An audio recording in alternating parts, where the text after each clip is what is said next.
Hello बच्चों, मैं जयनाथ राही, विज्ञान शिक्षक किसान इंटर कॉलेज बरहनी।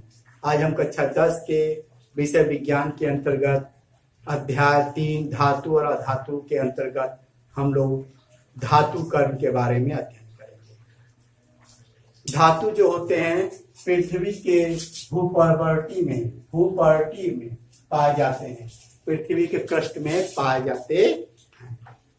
कुछ लवण जो होते हैं समुद्र के रूप में, समुद्र में NaCl, MgCl2, sodium chloride, magnesium chloride के रूप में भी पाए जाते हैं। एक आता है खनिज, किसे कहते हैं? पृथ्वी के भूपर्वती में प्राकृतिक रूप से पाए जाने वाले तत्वों या यौगिकों को ही हम क्या बोलते हैं? खनिज बोलते। ठीक है। और ऐसे खनिज जिससे कम लागत पे अधिक से अधिक मात्रा में हम लोग क्या करें? धातु को प्राप्त कर सकते हैं।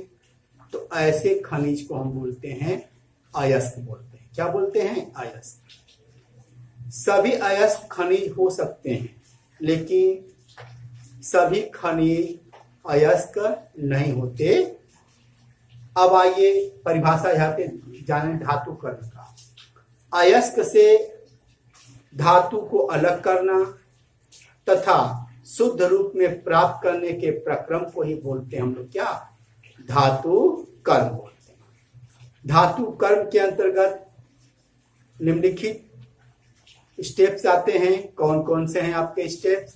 नंबर 1 है अयस्क को पीसना। नंबर 2 है अयस्क का सांद्रण। नंबर 3 है अयस्क का निष्कर्षण। नंबर 4 है अयस्क को शुद्ध रूप में प्राप्त करना। तो आइए हम सबसे पहले बात करते हैं क्या? अयस्क का पीसना। जो अयस्क हम लोग क्या करते हैं? पृथ्वी के भूपर्वती से प्राप्त करते हैं। वे बड़े बड़े आकार के होते हैं। उनको हथौड़ों से हम लोग क्या करते हैं? छोटे छोटे भागों में तोड़ते हैं। इसके अलावा हम लोग दलित क्रशर का प्रयोग करके उनको बारीक पाउडर के रूप में बनाते हैं। इसी को बोलते हैं क्या? अयस्क को पीसना। दूसरा है अयस्क का सांद्रण। अयस्क जो पृथ्वी से हम प्राप्त करते हैं, उस अयस्क में कुछ बालू, मिट्टी, रेत इत्यादि अशुद्धियां पाई जाती हैं। इन अशुद्धियों को हम गैंग बोलते हैं। क्या बोलते हैं? गैंग। अर्थात अयस्क से अशुद्धियों अर्थात गैंग को पृथक करने की विधि को ही हम बोलते हैं अयस्क का सांद्रण। इस प्रक्रिया के अनुसार विभिन्न प्रकार के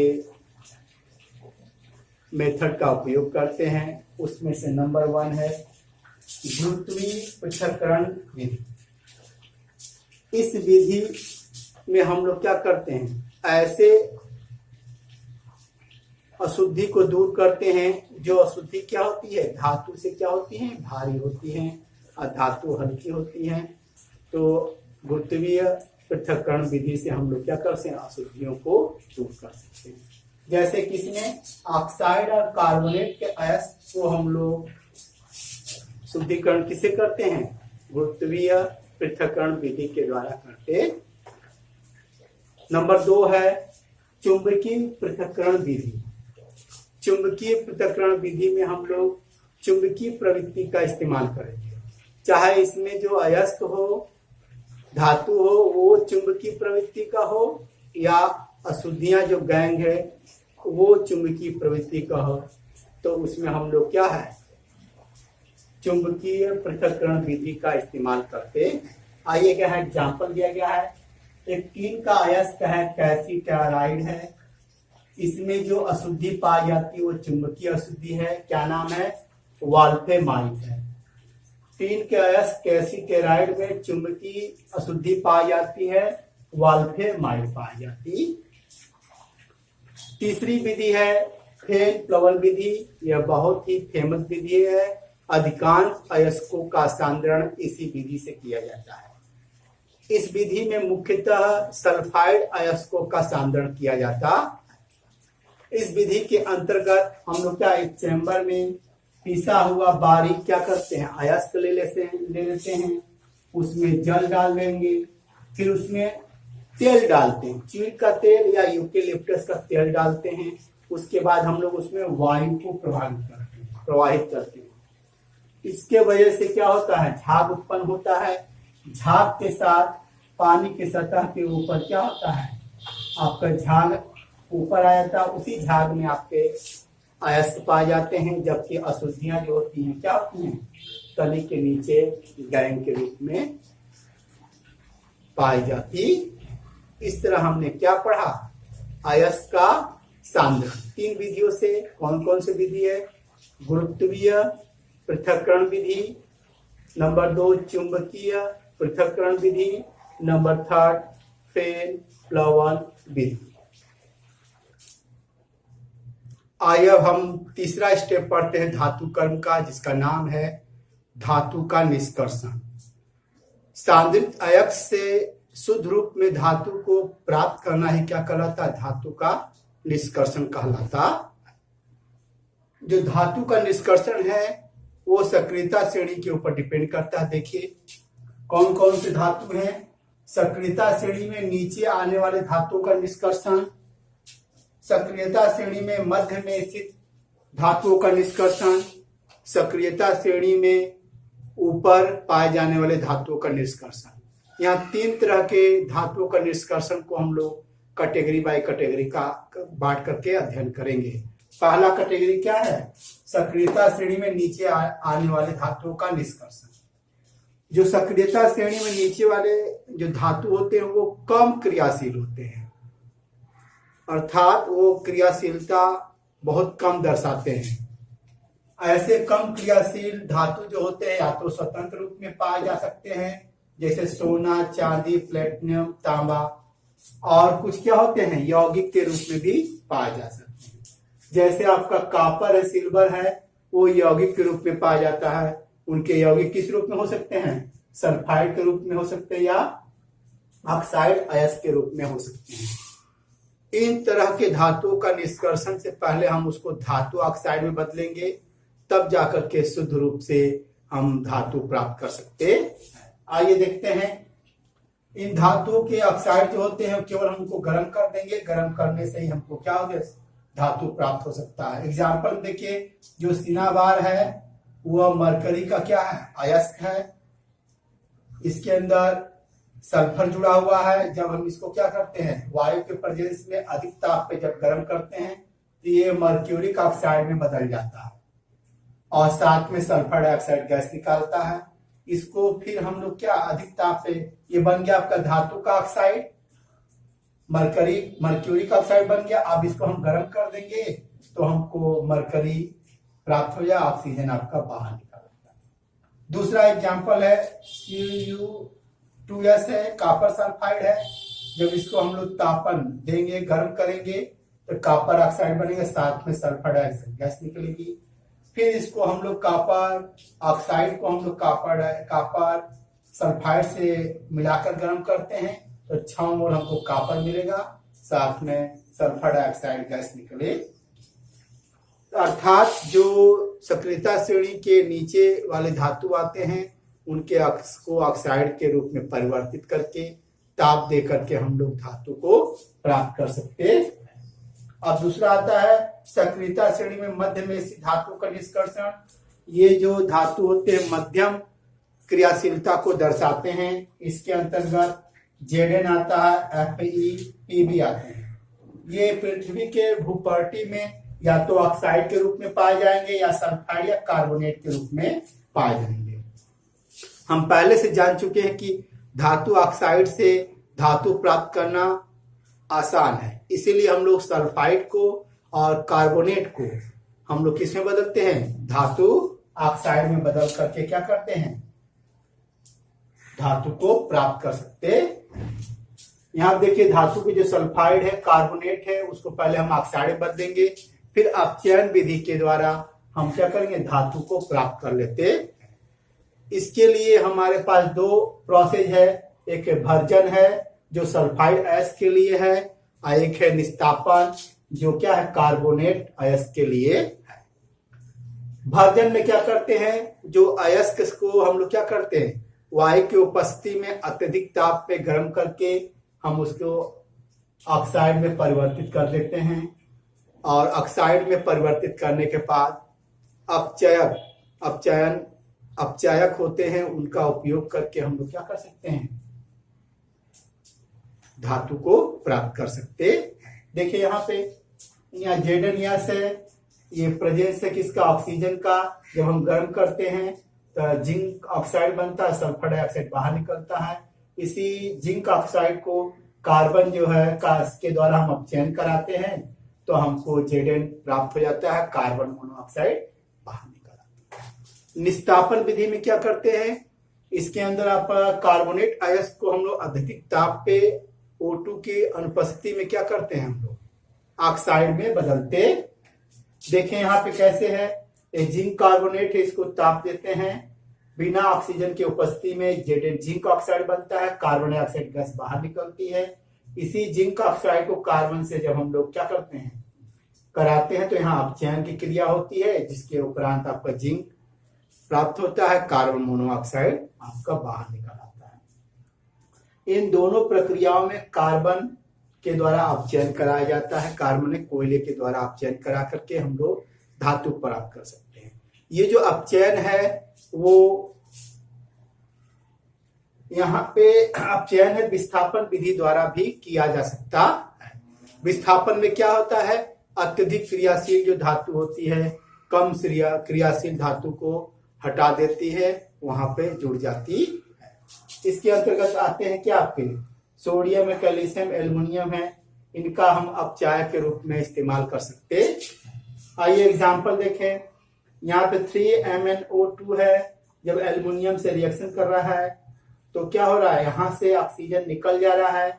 जब ऑक्सीजन निकल जाएगा तो 3Mn बन जाएगा, साथ में एल्युमिनियम ऑक्साइड बन जाएगा। तो यहाँ पे जो Mn का अपचयन हुआ, क्योंकि यहाँ का ऑक्सीजन निकला और यहाँ पे आके ऑक्सीजन जुड़ा, इसका ऑक्सीकरण हुआ और साथ में ऊर्जा निकलती है। कुल मिला के हम लोग क्या करें, कार्बन के अलावा हम लोग विस्थापन विधि के द्वारा भी क्या कर सकते हैं, शुद्ध धातु को प्राप्त कर सकते हैं। हम जानते हैं कि विस्थापन विधि एक उष्मा क्षेपीय क्रिया है, इस दौरान अत्यधिक उष्मा निकलती है। यहाँ पे एक अभिक्रिया दिया गया है, गोल्ड स्मिथ थर्मिट अभिक्रिया।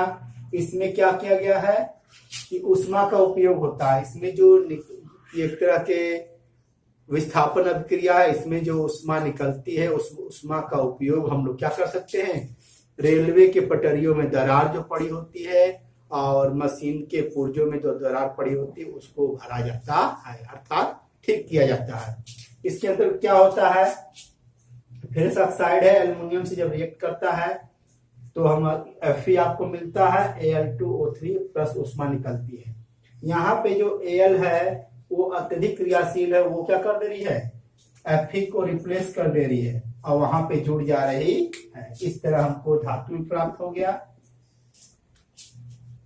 इस तरह हमने क्या देखा कि सक्रियता श्रेणी में नीचे आने वाले धातुओं का निष्कर्षण और सक्रियता श्रेणी के मध्य में आने वाले धातुओं का निष्कर्षण, में ऊपर आने वाले तत्वों का धातुओं का निष्कर्षण।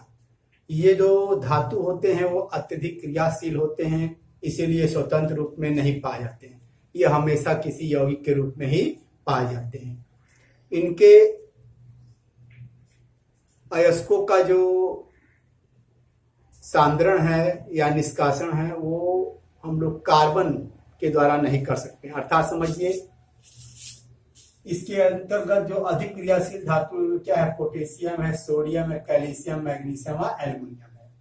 ये स्वतंत्र रूप में नहीं पाए जाएंगे, हमेशा क्या होंगे, यौगिक के रूप में पाए जाएंगे। ये जो सोडियम है, ये जो यौगिक है जो अधिक क्रियाशील है, इनके ऑक्साइड का हम अपचयन जो है वो कार्बन से नहीं कर सकते, अर्थात इनके ऑक्साइड से धातु प्राप्त करने के लिए हम कार्बन का उपयोग नहीं कर सकते। तब वह क्यों नहीं कर सकते हैं, क्योंकि इन धातुओं की जो क्रियाशीलता है, बंधुता है, वो कार्बन की अपेक्षा ऑक्सीजन से अधिक है। इसीलिए ऐसे सक्रिय धातुओं का निष्कर्षण या अपचयन हम किसे करेंगे? विद्युत अपघटन द्वारा हम अपचयन करेंगे। आइए एग्जाम्पल में देखते हैं। यहाँ पे हम लोग सोडियम, मैग्नीशियम, कैल्शियम का जो हम विद्युत अपचयन करेंगे किस रूप में करेंगे? गलित क्लोराइड के रूप में करेंगे, अर्थात NaCl MgCl2 के रूप में करेंगे। इसमें परिवर्तन करने के बाद हम लोग विद्युत अपघटन द्वारा क्या करेंगे? धातुओं का निष्कर्षण करेंगे। आइए समझिए, ये मान लीजिए कोई चैम्बर है, इसमें एक जो इलेक्ट्रोड है वो कैथोड है, जो माइनस से दर्शाया गया, एक है प्लस से दर्शाया गया। अब इसमें हम लोग सोडियम क्लोराइड या मैग्नीशियम क्लोराइड यदि डाल देते हैं, विद्युत का जब अपघटन कराते हैं तो धातु जो होंगे वो कहाँ पे जमा होंगे? कैथोड के ऊपर जमा होंगे, जबकि क्लोरीन जो है उत्सर्जित कहाँ होगी? एनोड के ऊपर उत्सर्जित होगी। इस तरह हम विद्युत अपघटन के द्वारा उनका अपचयन कर लेते हैं, अर्थात शुद्ध धातु प्राप्त कर लेते। अब आता है फोर्थ स्टेप है धातुओं का शोधन या धातुओं का परिष्करण बोलते हैं। हम लोग अपचयन विधि के द्वारा जितने भी धातु प्राप्त करते हैं वो शुद्ध रूप से, पूर्ण रूपेण से शुद्ध नहीं होते हैं, तो उसको हम लोग क्या करते हैं? कुछ न कुछ उनमें क्या होती हैं? अपद्रव्य, अशुद्धियां पाई जाती हैं। इन अशुद्धियों को हम लोग क्या करते हैं? दूर करके शुद्ध धातु प्राप्त कर सकते हैं। एनसीईआरटी में आपके दिया हुआ है क्या? विद्युत अपघटनी परिष्करण किया गया है। क्या है? विद्युत अपघटनी परिष्करण विधि दिया गया है। इसमें भी वही है, इसमें एनोड है या कैथोड है। एनोड को हम लोग जो है वो अशुद्ध धातु से बनाएंगे। एनोड को हम लोग क्या करेंगे? अशुद्ध धातु से बनाते हैं, जबकि कैथोड को शुद्ध धातु की पतली परत के रूप में लेते, और धातु के लवण विलयन को विद्युत अपघट के रूप में लेते। फिर से समझिए, अशुद्ध धातु को एनोड के रूप में इस्तेमाल करते हैं, जबकि शुद्ध धातु को पतली परत के रूप में कैथोड के रूप में इस्तेमाल करते, और विद्युत अपघट्ट के रूप में क्या है? लवण के जो विलयन हो उसी का इस्तेमाल करते हैं। यहाँ पे हम लोग देखेंगे कॉपर सल्फेट के विलयन से कॉपर को अलग करना। यहाँ समझिए कि जो कैथोड है वो शुद्ध तांबे से बना हुआ है, जबकि एनोड है वो अशुद्ध तांबे से मिलकर बना हुआ है। इसमें हम लोग विद्युत अपघट के रूप में कॉपर सल्फेट डालते हैं। ये पूरा पूरा टैंक है। जब हम इसमें विद्युत प्रवाहित करते हैं, एक्टिवेट कराते हैं, तो ये जो आपका एनोड है वो अशुद्ध धातु को बाहर निकालने लगेगा। उसी अनुपात में जो शुद्ध धातु है कॉपर सल्फेट के अंतर्गत जो शुद्ध धातु है वो आपके कैथोड के ऊपर जमा होता रहेगा। निकले हुए जो अशुद्धियां होती हैं, यदि विलेय हैं तो विलयन में ही पाई जाएंगी, यदि वो अविलेय हैं तो एनोड के नीचे क्या है? अपद्रव्य के रूप में पाई जाएंगी, जिसे एनोड पंख कहते हैं। विद्युत अपघटन के द्वारा हम लोग कॉपर सल्फेट को क्या किए हैं? अलग किए हैं, अर्थात कॉपर सल्फेट जो विलयन है उससे हम लोग कॉपर को शुद्ध रूप में क्या हो गया? प्राप्त किए हैं। इस विधि के अंतर्गत वही विद्युत अपघटनी का उपयोग किया गया है। इस तरह हमने क्या किया है? धातु कर्म के बारे में अध्ययन किया। पहले हम लोग क्या किए थे? अयस्क को पीसना था, पहला स्टेप। नंबर 2 अयस्क का सांद्रण था। नंबर 3 धातुओं का निष्कर्षण था। नंबर 4 धातुओं का शुद्धिकरण था। इस तरह हमने क्या हुआ? धातु कर्म के बारे में अध्ययन किया। इसके अध्ययन से हम लोग किसी भी धातु क्या होते हैं? शुद्ध रूप में प्राप्त कर सकते। धन्यवाद।